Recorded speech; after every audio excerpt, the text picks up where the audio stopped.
Нужно отметить, что первое футбольное поле в городе с естественным покрытием. И это все благодаря столичному меценату Гивию Чамагу, который полностью взял на себя всю финансовую часть по облагораживанию этого места.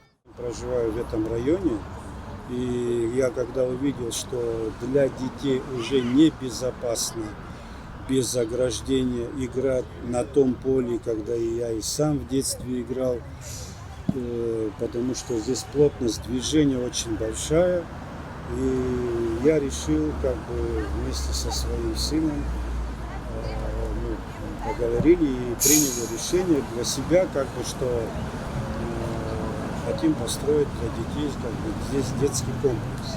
Жители района с открытием спортивной площадки поздравил заместитель главы администрации города Сухум Автандил Сурманидзе.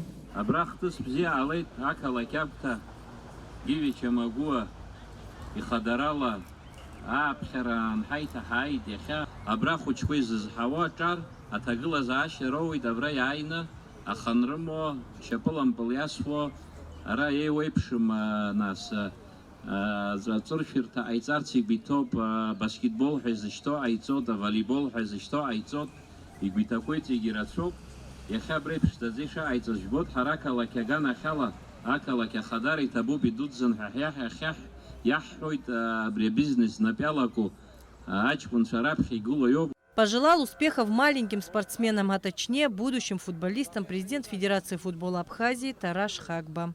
Мы вас всех искренне поздравляем с сегодняшним днем, Днем защиты детей. Желаем вам здоровья. Самое главное, чтобы вы стали хорошими людьми. Счастья вам детского.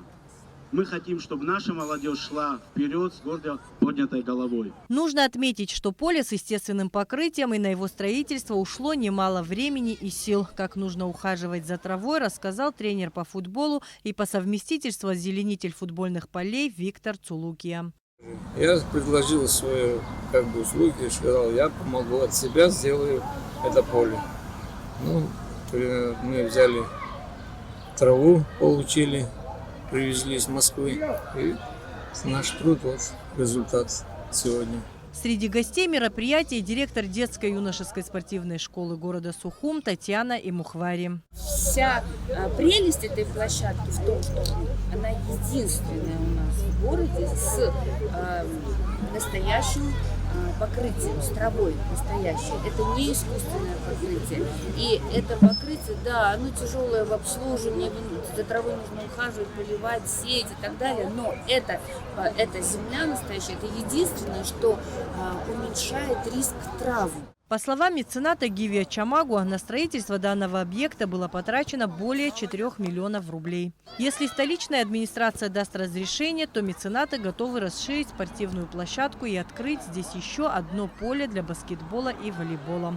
Адица Сагария, Камила Джопуа, Абхазское телевидение.